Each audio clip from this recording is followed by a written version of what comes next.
Up next on Inside Vintage Racing, what is a vintage car anyway?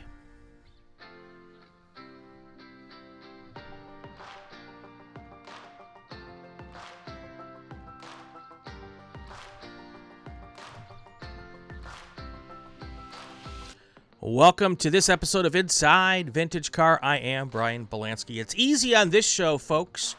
On some of our other shows, I have a hard time remembering which episode I'm in. But this show, it's in its infancy. It's a little old baby podcast, a baby YouTube show. Episode number 3. Not hard to keep that one straight. Eventually, we'll be at 100-something, Jim, and then I'll have to I don't know which one this is. It's 100-something. All right, Jim Karamanis is our guest today. How you doing, Jim? I'm well, thank you. Honored to be episode number 3. That's great. I really appreciate it. It's been very interesting, Jim. The vintage community who's seen the episodes, the first ones, have been real excited about it. And I really want to give a big thanks to Ben Cool and Kim Madrid for coming out and doing our first ones. I knew both of them from my time working with the vintage group out here, Vara. And I got in touch with my good buddy Greg Ginsberg, who is all part of the East Coast scene out of the Washington, D.C. area. And he said, hey, you know what? If you want to do something and you don't want to just be a West Coast podcast, he kind of put the screws to me, Jim. He said, I got the guy. I got the guy you got to talk to because he knows he's my I know a guy. That's how he described you. And because you are involved with the Jefferson 500, which happens every year at Summit Point, a place I've spent a lot of time at when I was an East Coast racer myself. And we got together, chatted over the weekend, and you gave me a whole bunch of folks who've already agreed to be on the show, which I appreciate. But I said, well, I got you, Jim. I'm gonna lock you down and get you on the show. So here we are. Jim is an event chair with the Vintage Racing Group, mostly out of Summit Point area, right? Do you guys race at any other tracks? Yeah, so we race all up and down the East Coast. Our most northern events are at Watkins Glen and Thompson International. But yeah, we race up and down the East Coast. Cool. I just happen to be one of the guys that are in charge of the events at Summit Point. Very good. Very good. And we start every episode with the same first question, but I guess today it will be the second question because I asked you a different first question. But you know what the cool part about having your own show, Jim, is I get to make the rules. And we're going to be talking about rules, actually, in just a second. But let's start with the question. How did you get mixed up in this crazy sport that we love? Yeah, that's a little complicated, actually. So I had a love affair for vintage cars, and it started with classic Mercury Cougars. And I actually started the local Mercury Cougar Club in the area, the Delmarva Cougar Club, back in the late 90s. And I always loved road racing, whether it was Formula One or IndyCar, sports car racing. I loved watching 24 Hours of Le Mans, whatever it was. And once I started hanging out with the guys from the Mercury Cougar Club, we started going to vintage races, which I'd never heard of. I mean, I had been around the racetrack before. It was mostly crewing for friends that were racing SCCA. And we went out for an event at Summit Point called Blue Gray Challenge, which is something that doesn't exist anymore, but it's something the old SVRA used to put on at Summit Point Motorsports Park. And I remember going there and seeing a Penske Camaro and thinking, wow, this is the greatest thing I've ever seen, because, you know, I'd been to many, many car shows, but there's only so many cars you can see with the hoods up on a really hot asphalt, and until you start to get bored. But, you know, listening to that Penske Camaro go by at 7,000 RPMs was an experience that I'll never forget. And it's amazing how it's really just sucked me in over time. Yeah. So you didn't do any racing before you went vintage racing? Well, I started kind of the usual ladder. My 1970 Mercury Cougar that I had at the time, I sort of built into a track day car, and I started doing autocross, and then I started doing something called Friday at the Track, which is a program that's run at Summit Point Motorsports Park. Nice. And I realized really quickly that I wanted something more. And I ended up purchasing my first vintage race car, which is a 1972 Ford Pinto, an old B sedan car that was actually built for the Trans Am 25 Challenge. And I ended up taking it to an SCCA driving school. Okay. And I decided that, you know, I like racing SCCA, but I was a caretaker of this car, and SCCA is great, but there's a little bit of rubbings racing going on, and I didn't want that beautiful car with its historic patina getting rubbed. So I looked into the vintage world, and I was very fortunate to have the Vintage Racer Group put on events at my favorite racetrack, Right. and it's been a match made in heaven ever since. And that B sedan Pinto at the time really didn't have a home in the SCCA, right? Because B sedan was gone. You can't be any older than I am. So, and I know when I started with SCCA in '88, the B sedan class was no longer. So, would you have had to go into like IT with it, or where would it have landed? I mean, I was running it as an SPU car. Okay. As you know, the GC region has the GT Pinto Right. group, but those cars are a certain specification. And my car being really an old B sedan specification is just, it's really a different spec than the GT Pintos. But running as an unlimited car, I could take it and run at SCCA events Sure. and have a good time at my favorite racetrack. But, in the SCCA, it's all about winning, and it's a little different in vintage racing. Right. There's a little bit more respect for the cars, and Sure. for that car, it's a better fit. I still have an SCCA race car, and I run some SCCA regionals. And as an event chair, sometimes you have to do something else to run at your favorite track, because it's real difficult for me to race vintage at Summit Point, because Right. I'm usually in charge of all the vintage events that we put on there. Right.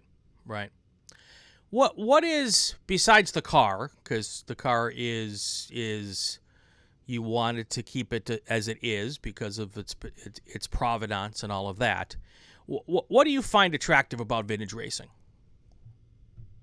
Oh, it's absolutely the people. Right. You experience people from all walks of life, and when everyone gets to the racetrack, the real world goes out the window. Mm-hmm. It becomes all about cars and racing and enjoying each other's company. And some of the best friends I've ever made in my life were at the racetrack, and I know they'll be friends that I'll have for the rest of my life. Sure. Yeah. That's a running theme of all of our podcasts, is that, we come for the cars, we stay for the people, and Right. and that seems to be, and a lot of times it's family involved. And, I started with my parents and went from there. And then, my parents aren't with us anymore. So my racing family is my family at the racetrack, So it's, and it's, you're exactly right. We wouldn't do it if we weren't having fun. And you're not going to have fun if the people aren't there to have fun with. So Right. we've done a couple of episodes here, and we've talked a little bit about cars, and that is what sets vintage racing apart in my mind from all the other types of I guess enthusiast motorsports. I hate to use the word amateur, because a lot of us take this really, really seriously. The fact that That's right. we don't make a living doing it, most of us. It doesn't make what we try to do any less professional in the way we operate and in the way we go about things. So I cringe at the word amateur, because we still spend a lot of money trying to do this. The one thing, though, that separates vintage racing from all the other forms of racing, well, two things. One, there's the very, very strict no contact rules that come with vintage racing, and that's a different episode than this one. But the biggest thing in my mind is the cars. The whole idea that the you're going to a race based on cars that are older and sometimes they've got a lot of history behind them. Sometimes they don't, but they're definitely cars that in a lot of cases you're not going to see at other racing. So that's why I thought it was cool when we were talking about, you were helping me get some more guests, and I said, okay, Jim, how do I get you on the show? What do we talk about? And on episode 3, I think it's a perfect one to kind of get into this idea of what makes a vintage car a vintage car. So I know that there are in some organizations, there's some pretty strict rules on age, but it's more than just that, right? Yeah, absolutely.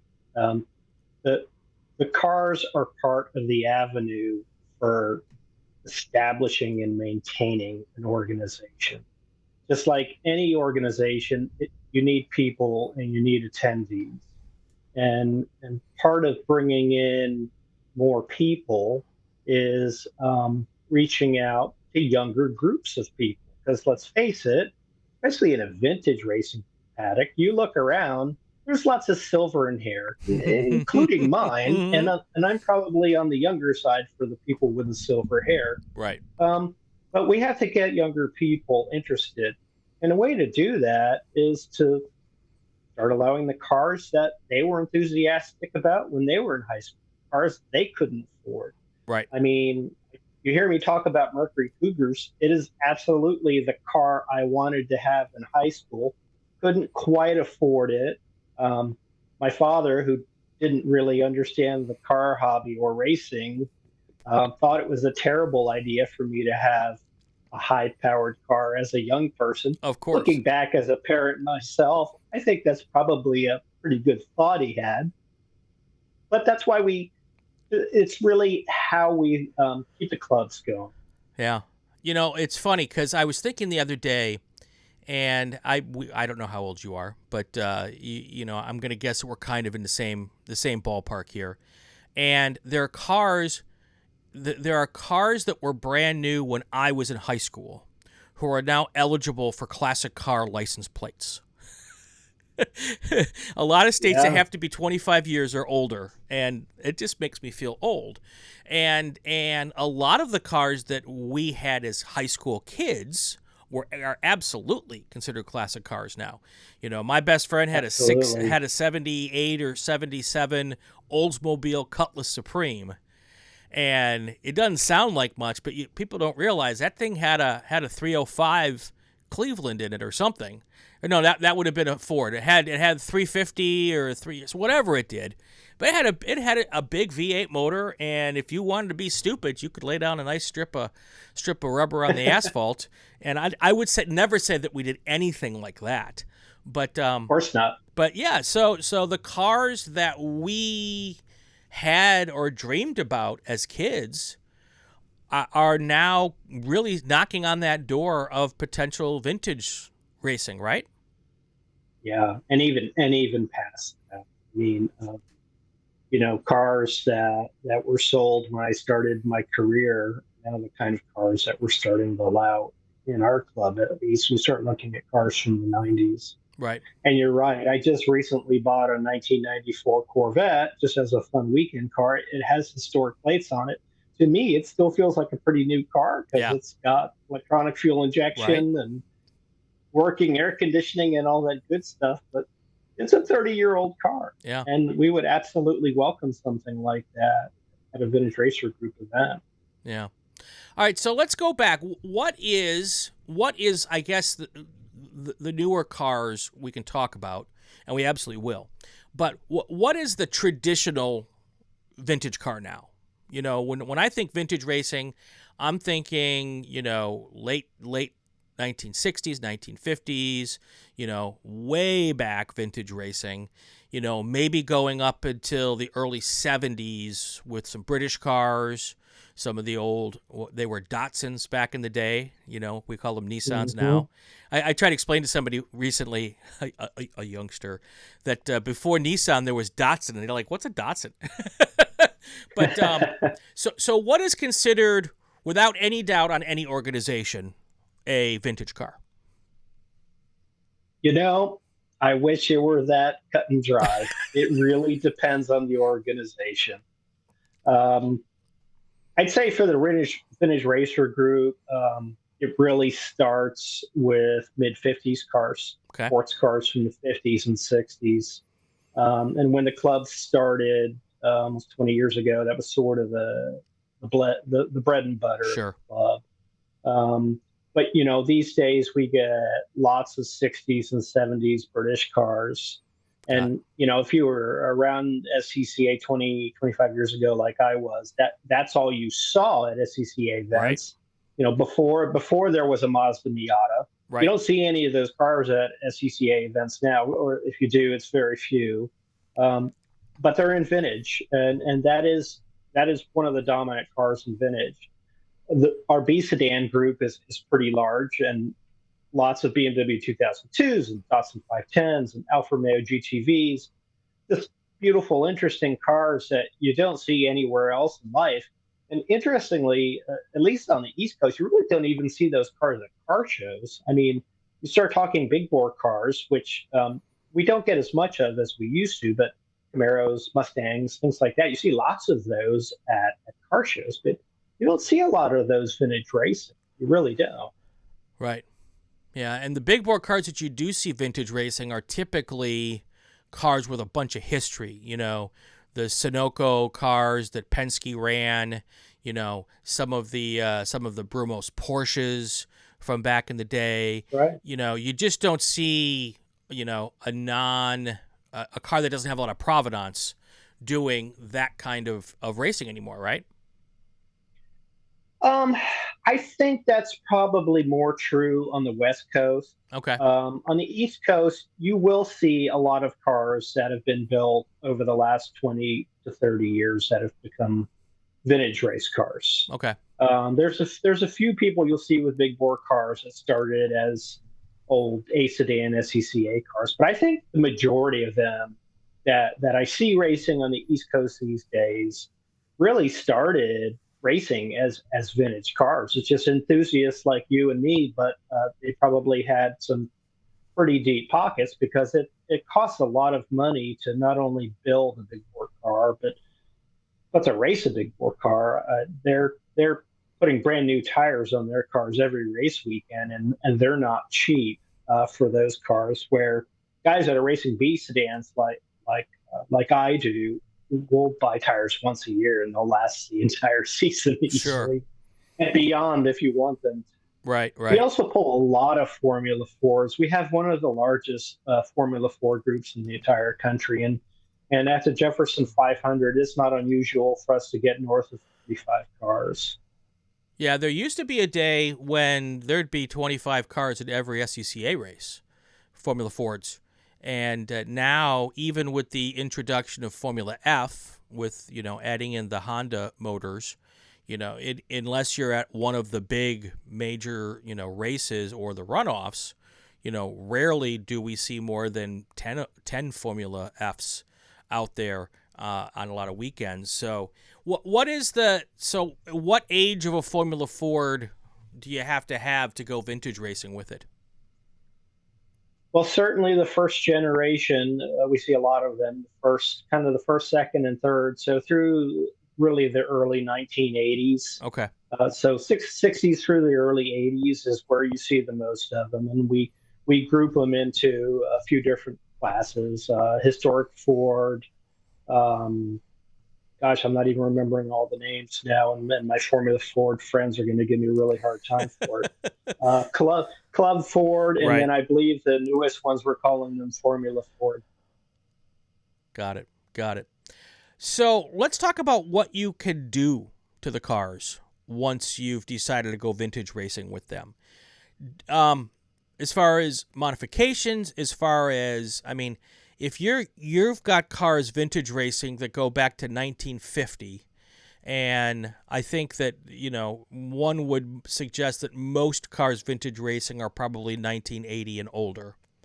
That's a 40, 50 year span that you're covering here.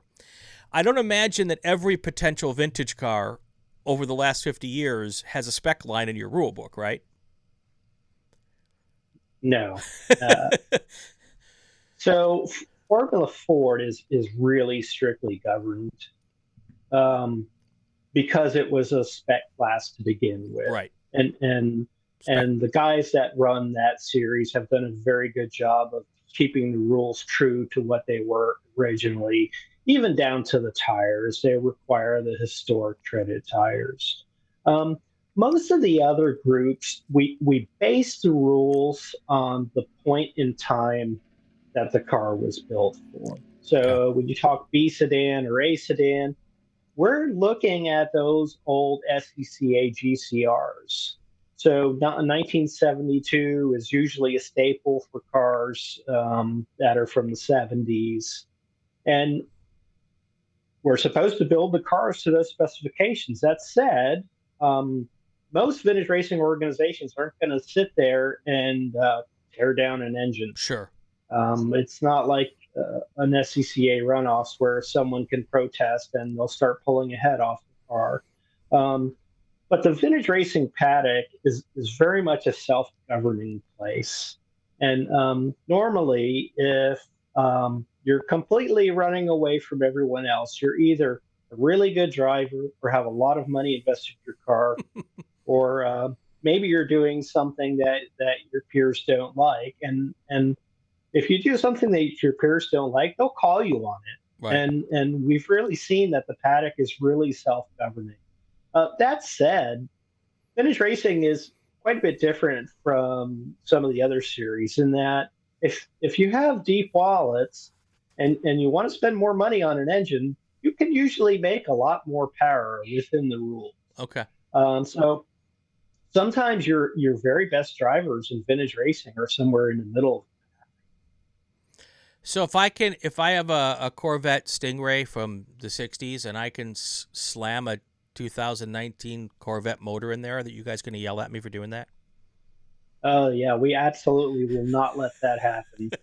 Um, but if you have a small block from the 70s that is basically the same kind of specification as you could have had in period, that we're going to be fine with it. Usually, what you can do inside that block, though, is some guys will run strokers and Sure. really high compression, and we do allow race fuel. Most people will run 110 octane. I mean, it may be vintage, but we are racing. Yep. Like you said, everyone takes it serious. Um, no one's out there to go slow. We're Right. not Sunday driving. We're racing fast, but we're just very respectful of each other's cars. And the ultimate sin is touching your neighbor's car, and that's something you never ever want. Right. The first vintage race I think I went to was the Midi at Road Atlanta when I was working down in Atlanta back in the 90s. And I didn't pay much attention to the whole thing. I was a corner worker, and I was, I didn't get a chance to get close to the cars, and I didn't really perceive the kind of, whether or not there was racing going on. And then when I got involved out here as the announcer for our series out here and got to go to a whole season's worth of racing, I'm like, some of these drivers are out there really, really throwing these cars around a little bit. Obviously, there's the respect of not touching the cars around you. But if they were by themselves on the racetrack, they were trying to put together the best darn lap time they could. Absolutely. Absolutely. So what if I'm interested in dragging the newer car into vintage racing? What is there a cutoff age limit of a car where it's just that's never going to get in at this moment, or is there some appeals process? What if I say I want to bring in a late '80s Pontiac Fiero? So it really depends on the organization Okay. that you're racing. There are vintage racing organizations where you could bring a car that's just a couple years past being a professional race car, and you can bring it into vintage racing. That's not how we work as a club. Our eligibility for production cars goes to 1989 right now, Okay. but that includes continuation cars. So we were talking about a C4 Corvette earlier, for instance. those started in 1984 and they ran through 1996. So you could bring through 1996 Got it. Corvette and you would be fine as long as it met our safety standards. So, do the cars need to have been a race car during that era? Or can I go out today and find a donor car and build myself a car and bring it out racing? Yeah, again, that's an organization specific sort of thing. For the Vintage Racer Group, I would say a very large percentage of the cars were not race cars prior to racing with our club. Okay. People have built the cars recently. That said, there's an awful lot of cars that are former SCCA cars that do race with the club. But yeah, you can go build a car right now if it's within the window of what we accept. And our eligibility committee will work with you, and our tech committee will work with you to make sure the car is safe. We'll give you all the specs of how to make the car safe and how to meet our rules. And then we'll sign you up for our Vintage Racer School. Right. And before you know it, you'll be on the racetrack with 40 of your best friends. Does it help if the car, if that model and year car raced somewhere before, so you have a rule set to start with? Yeah, that does make it a lot easier. What we found is that almost anything you can find that's the production car probably raced with SCCA at some point. And there's probably an older GCR that covers a rule set around it. That said, there are quite a few sort of specials, and that's something you really see in the vintage racing world that may have never raced anywhere. And but we do have a rule set around specials, and we're able to classify the car that way. Okay. But one thing that really separates, at least the way the Vintage Racer Group puts cars together on a racetrack from, say, SCCA or maybe even other vintage racing organizations, is that one of the things we look at when we put cars into a group is potential of the car and the driver. So, we'll group cars together if they're similar kinds of cars, but if we have a driver that's, say, a rookie who just isn't comfortable, we'll put them in a slower group. Mm-hmm. So you might see, say, a BMW 2002 on the track with 50s small bore cars. Sure. And people will come up to you and ask, why is that car out there with them? And there's a whole group of BMW 2002s racing as part of this other group. Well, vintage racing is really about safety. And right. We want the drivers to feel comfortable. And as the potential of the driver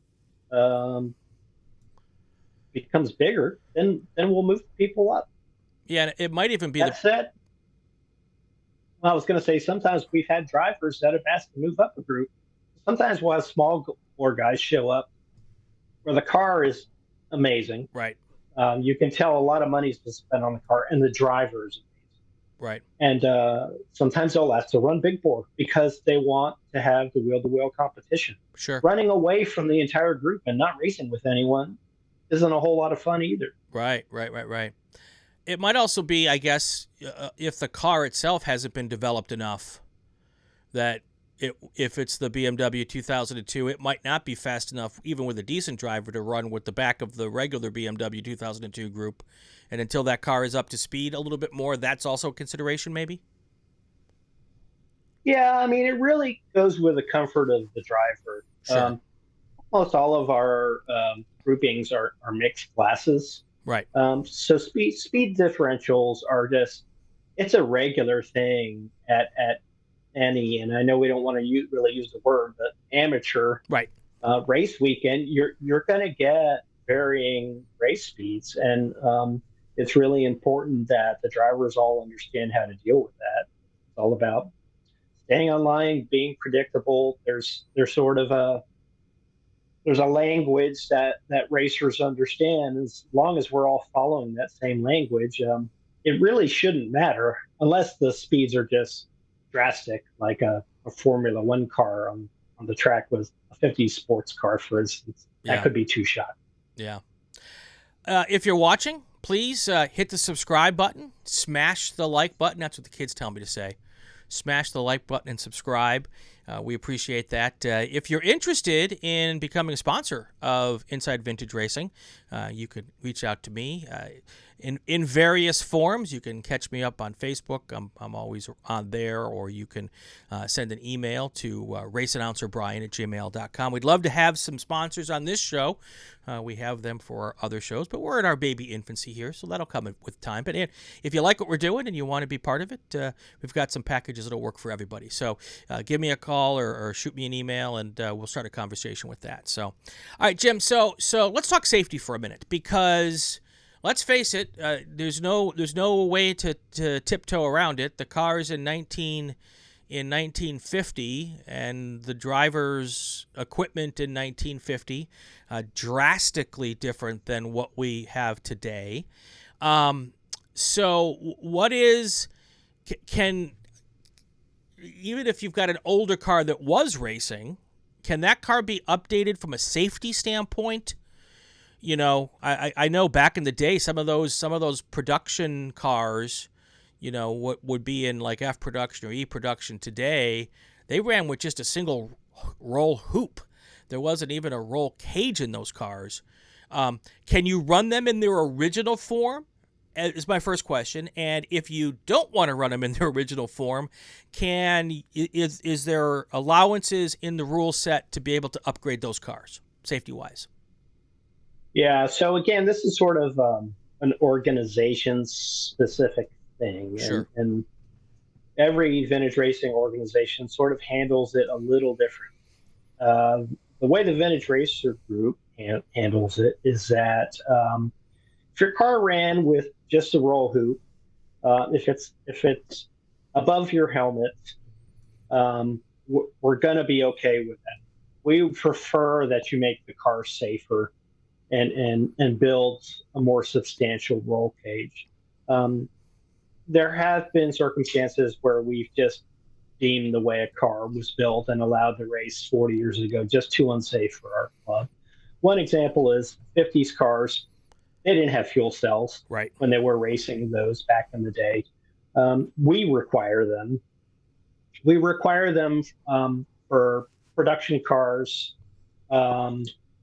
basically until the point where the plastic gas tanks started appearing in front of the rear axles of cars. So when you think about, we have a group that we call Improved Touring, and it's mostly 80s cars, think BMW E30s, Volkswagen Golf, things like that. And they have the plastic gas tanks in front of the rear axle, and we're fine with that as long as they haven't.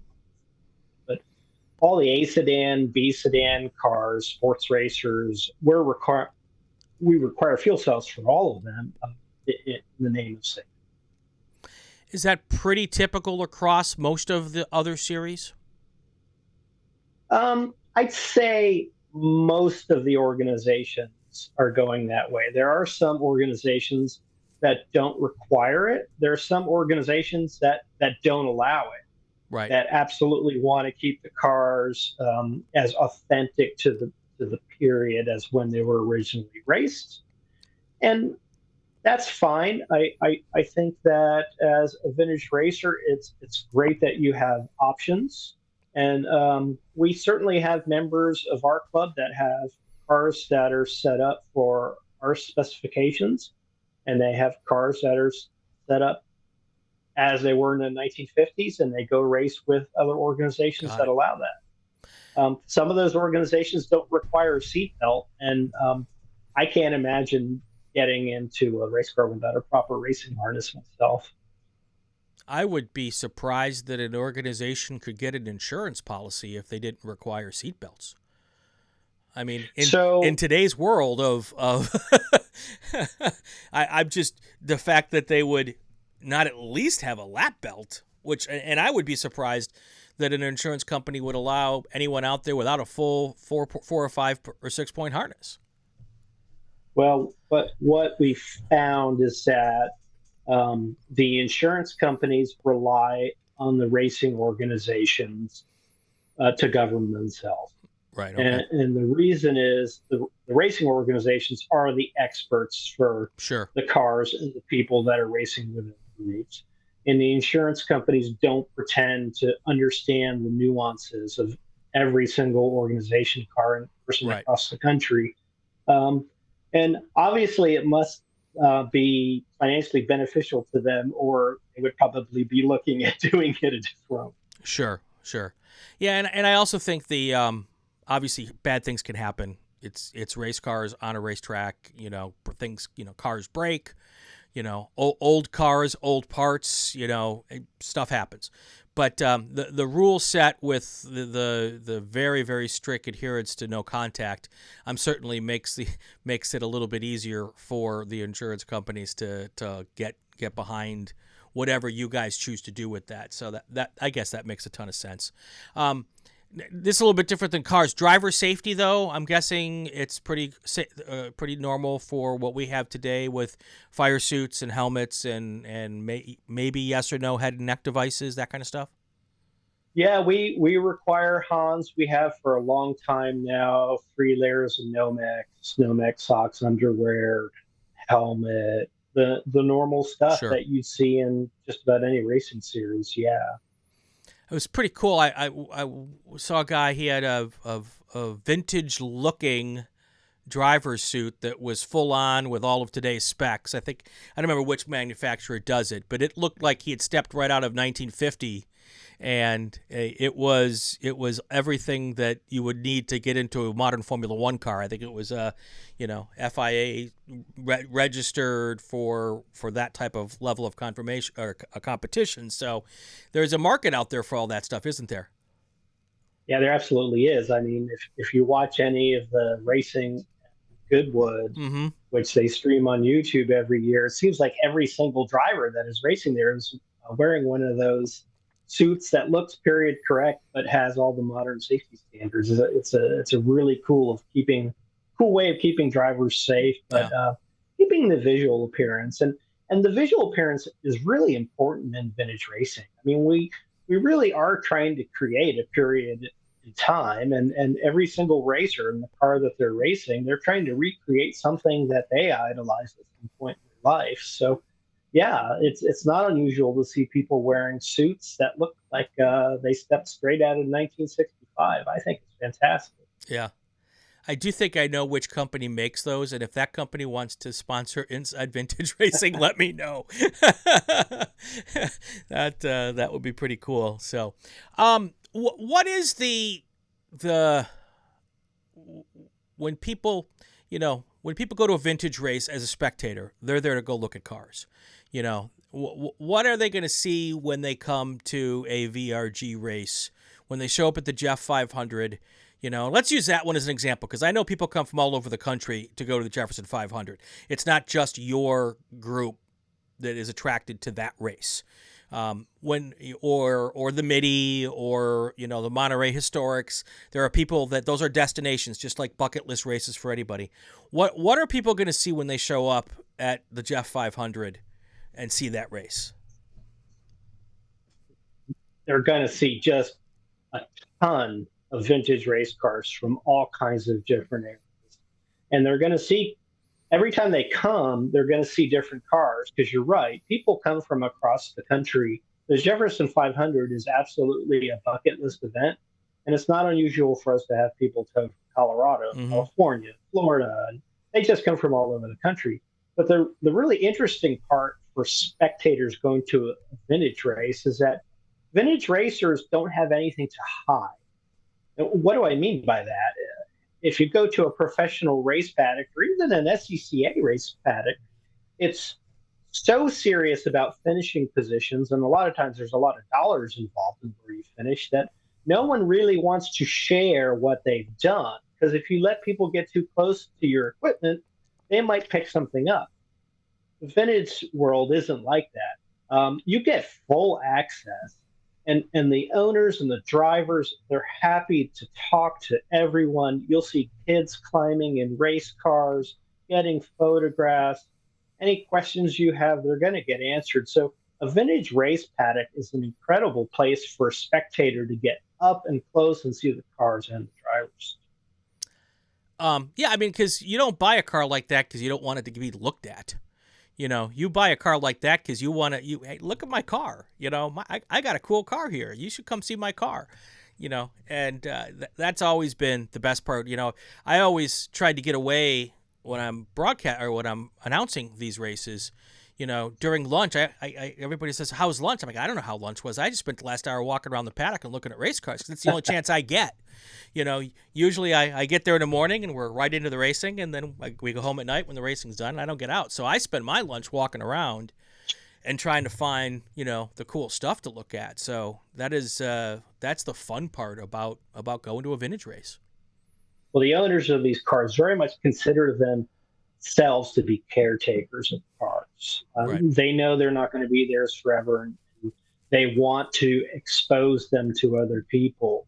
They want the cars to live on even when they can't be racing them anymore. They want someone else to have them on track. And the only way that happens is to really give people the opportunity to see them up close and experience them. Right. A lot of the drivers in vintage racing, you mentioned it earlier, kind of on the silver grayish side under the ball cap. Are you seeing younger people? I had Ben Cool on our first episode. He's a youngster. I think he's probably 20 years younger than I am, racing a Formula Ford car. Now, his dad has been in it for a long time, so that's how he got interested. Are you seeing the younger generation get interested and actually go out and start buying and racing some of these? Yeah, we have. A lot of it is exactly what you just said. It's family members coming to the track with their relatives. We get a lot of that. We get a lot of students at our school that have parents that have raced with us for a long time. That said, as we move the eligibility of the cars up, it does attract younger members. So we've got younger people that are racing these cars from the 80s and even early 90s now. We've included first gen Mazda Miatas. Right. And that's really lowered the age bar, I think. And the great part about it is everyone knows that the Miata is an amazing car to race. It's a well-balanced car. It's a really reliable car. Sure. They always run no matter what. But the great thing is you bring a first generation Miata out to a vintage race, and it's a vintage car. It's over 30 years old. They're getting hard to find parts for. You don't have to worry about people bump drafting you or putting a fender on you. And that's a lot of the reason we're starting to see those cars come out is that the drivers really love the cars. There's lots of places to race those cars, but they want to put them on the trailer the way they brought them to the track. Right. And that's one of the major appeals of bringing a car like that to a vintage race. How many of those younger folks are getting interested in those older cars, though? Yeah, there's a certain amount of them, but honestly, the percentage is probably a lot lower than with the newer cars. I think Formula Ford's a bit of an exception, and it's because it's an open wheel spec series, and the racing is so close. If you're a really good driver, it's a great place to learn how to race. Even if you're looking to expand your career other than vintage is still a great place to learn because we've got lots of pro driver or ex-SCCA national drivers that race with us. Right. You're racing with some of the best Formula Ford racers in the entire country when you're at a vintage race. So we've seen some real hot shoe young people jump in Formula Fords and do pretty well, but not dominate necessarily. Yeah. I'm just sad because at some point in time you're going to have these 50s and 60s cars and they may still be able to get on the racetrack and we may not find too many people interested in driving them anymore. And those obviously cars are more expensive to drive typically because it takes more to maintain them and all of that. So there's the cost involved with it. But I'm sad because I see the day when I'm not going to see a Sunbeam Tiger on the racetrack anymore, or I'm not going to see one of your Pintos on the racetrack anymore. Although as an ITB Honda driver, whenever the Pinto was beating us, it really made me mad. But but let's not digress. I really look forward to seeing those cars all the time, and I'm worried that at some point they're not going to. Not that they're not out there anymore. They're just not going to have people interested in driving them or even able to afford to do it. Well, one of the reasons we've been very measured in how we bring newer cars in is because we don't want the people that are still racing the older cars to go away. Because Right. You're right. When they go away, those cars are going to go. And we don't want that to happen. So we're very careful about how we expand to newer cars, because we don't want the people that are racing the older cars to feel as they've been moved aside. Some of the other racing organizations have catered more to newer cars. And that's really benefited our organization, because we've had quite a few older cars come show up at our races, because we welcome them. We absolutely want them in our paddock. And our older car groups are still pretty large. Yeah. All right, so we're at the point of the show now where you get to thank the folks that help you go racing and give some plugs. If you've watched the ticker at the bottom of the screen, there's the website for the VRG Racing Group. It's on the ticker, and Jim, if you want to give me any other contact information that we could put in the show notes, I'm happy to put that on the show notes. So if you're listening to this in the car as an old school, as a vintage podcast, podcasting feels almost vintage to me, now that we're doing the YouTube. But where do people find VRG, Vintage Racers Group, if they want to get more information, either to bring their car or even, I'm guess all of your events are spectator events, right? So you can just pay for a ticket and come in and look, right? Almost all of them. Our Watkins Glen event is not a spectator event. Okay. But that said, if you know someone that's there, it's real easy to get on the guest list. But all of our other events are spectator events. Some of them there's a ticket cost. Some of them there's not. It just really depends on the track and the time of year. But yeah, if you go to vrgonline.org, it's real easy to find our contact information, our event schedule, our rule set, information about our school. We bring in a couple dozen new racers to the vintage racer world every year. And I know that one of the conversations you're going to be having in the future is with the head of that. So that'll be something to look forward to. Yeah, I've never not found a way to get into a race that I wanted to go to.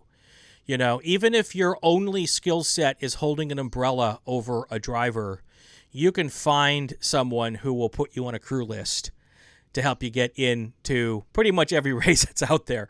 I did that many times. How can I volunteer to be on your crew? Sure. There's almost never, no is almost never an answer to that question.